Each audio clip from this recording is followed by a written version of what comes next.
मटका किंग मध्ये पण आपण एक पात्र करतायत. सध्या सगळीकडे होर्डिंग्स, बॅनर वगैरे चालू आहेत. खूप जोरात आहे.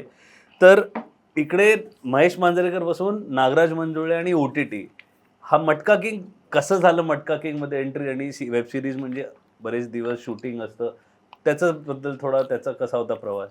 नाही सर, मटका किंग म्हणजे माझं ओ-टी-टीवर खरंच पदार्पण आहे. पहिली सीरीज आहे माझी ही आणि त्याच्यापेक्षाही जास्त एक्साइटमेंट मला नागराज मंजुळे सरांबरोबर काम करायची होती.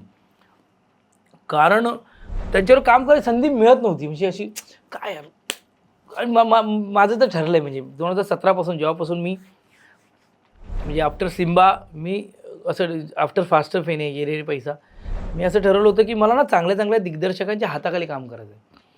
मी कुठला रोल करतो ते माझे महत्त्वाचं नाही. मी कुठल्या दिग्दर्शकाच्या हाताखाली काम करतोय ना आणि मी त्याच्यानंतर जे दिग्दर्शक नवीन आहेत म्हणजे शिवराज वायचळने आता थांबायचं नाही केलं असेल किंवा आमचे ते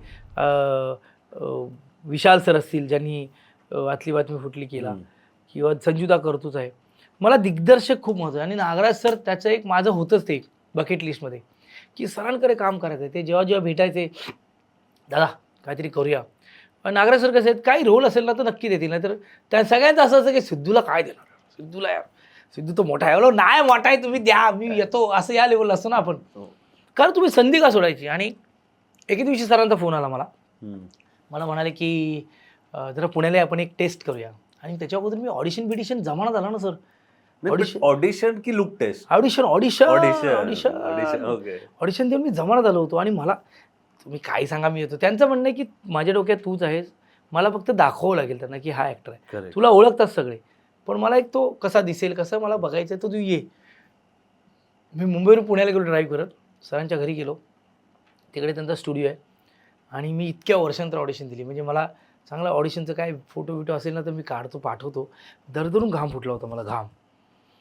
मला ती संधी सोडायची नव्हती. म्हणजे ते प्रेशर तुम्ही स्वतःहून घेतलेलं. नागराज मंजुळे सरांवर हा यार ऑडिशन यार. आणि म्हणजे नागराज मंजुळे सांगते की मला कोणतं सांगायचं, तू माझा डिरेक्टरवर विश्वास आहे पण मग आणखी जबाबदारी येते. कारण नागराज सरांनी माझं नाव सजेस्ट केलंय, ज्यांना मी आता दाखवणार आहे की मी कोण आहे किंवा हे बंद आहे. तर ते सर ऑडिशन झालं, सर बोलले ओके छान मस्त मस्त. मग पहिली रीडिंग झालं. आणि मला असं वाटतं की त्यांनी जो काय म्हणजे विजय वर्मा सर असतील किंवा ही सिरीज असेल, त्यांनी ज्या पद्धतीने प्रत्येक पात्राला प्रेझेंट केलं आहे ना, दगडू खूप इंटरेस्टिंग पात्र झालं आहे. मला खूप आताही तुमच्याशी बोलता होती, खूप कमेंट्स येत आहेत, खूप लोक कौतुक करत आहेत. अनएक्सपेक्टेड आला आहे तो दगडू, उभर क्या आहे असं म्हणूया. आणि मी फक्त म्हणजे त्यात माझी डायलॉग आहे, शुक्रिया शेठ काम देणे के लिए नाही भरोसा रखने के लिए. तर मी नागराज सरांना म्हणतो शुक्रिया शेठ काम देणे के लिए नाही भरोसा रखने के लिए. तर त्याचा टोनच सरांनी मला पहिल्या दिवशी जेव्हा मी त्याला बोललो होतो कॅरेक्टरला तर दिला. तो टोन अख्ख्या सिरीजमध्ये खूप मस्त दिसतोय. शेवटी तो फेस ऑफ आहे सरांबरोबर, विजय सरांबरोबर. विजय वर्मा एक उत्तम कमाल सॉलिड खूप चांगला माणूस, उत्तम अभिनेता, उत्तम सहकलाकार. आणि त्यांनी खूप सपोर्ट केला. म्हणजे ते असं नाही किसका क्या हे काय करा असं नाही बोलतो. आणि मी छोटे थिएटर नाही, ते FTI आणि ते स्कूल बॅकग्राऊंड वरून आलेले आहेत बरोबर, if I am not wrong. बरोबर. मग त्यांच्याकडे थिएटर ऍक्टर बरोबर काम करण्याची प्रोसेस, कारण तुम्ही दोन्ही थिएटर मधून येता तर एक माहिती असते, अशा ऍक्टर बरोबर काम करण्याच्या प्रोसेसमध्ये काही फरक वाटलं तुम्हाला? नाही, त्याचा फुल संगम आहे ना, म्हणजे मटक्याच्या भाषेमध्ये त्याचा फुल संगम हा डिरेक्टर देतो ना. म्हणजे इकडून आला तरी एका नोटवर आणण्याचं काम हे डिरेक्टर सांगतो की काय नोट आहे. आणि तो त्यांनी विजय वर्माने जो नोट पकडला होता त्यांच्या कॅरेक्टरचा, त्याच्यामुळे मला पण मिळालं की ते अरे ते इंटरेस्टिंग आहे. आणि मग त्यामुळे नागराज मंजुळे सरांमुळे मला ही संधी मिळाली. आणि मग सिद्धार्थराय कपूर सर, अश्विनी मॅम किंवा विजय वर्मा सर, सई, भरत सर, कीर्तिका कामरा, गुलशन ग्रोवर, गँग आहे सर किती, लच्छू आमचा, भूपेंदर, सगळ्यांनी उत्तम काम केले. आणि ती ज्या दिवशी आली 17 तारखेला, भाई सकाळपासूनच मेसेज सुरू, लोक सरप्राईज आहेत की सिद्धार्थ तो ह्या पॅटर्नने दिसू शकतो, या पॅटर्नने अभिनय करू शकतो, त्याच्यात ह्युमरचा ह पण नाही आहे, त्याचे कॅरेक्टर पकडलं आहे, जेमीबरोबर माझी जी केमिस्ट्री आहे.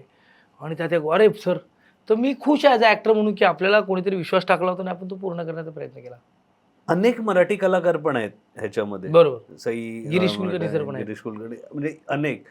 कसं वाटतं जेव्हा एवढ्या सगळ्या याच्यामध्ये आपले सगळे मराठी कलाकार असतात आणि मराठीचा प्रत्येक कलाकार, कारण थिएटर आणि केल्यामुळे तो तर उत्कृष्ट, त्याबद्दल तर काही वादच नाही, तर तो माहोल कसा असतो की एवढ्या सगळ्यामध्ये आपली टीम बघायला मिळते? प्रचंड प्रोफेशनल.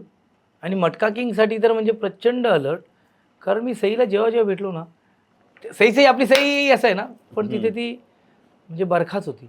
अच्छा, तो फरक तिच्या होता. झोनमध्ये तिचं काम, तिचं कसं होईल, छान सिद्ध्या मस्त होत आहे, नाईस. गिरीश कुलकर्णी सर मला भेटले तेव्हा मला बोलले लुक चांगलाच होतं. एकमेकांची काम कमी झाली ना, लुक चांगला सिद्ध्या मस्त वाटवलं. हां सर चांगलं वाटतं.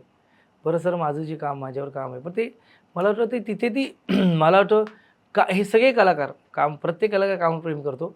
आम्ही तर डबल प्रेम करतो तो कारण ना सगळ्या बाबतीत वेगळे आहेत आणि ते गोष्टीमध्ये खूप इम्पॉर्टंट आहे.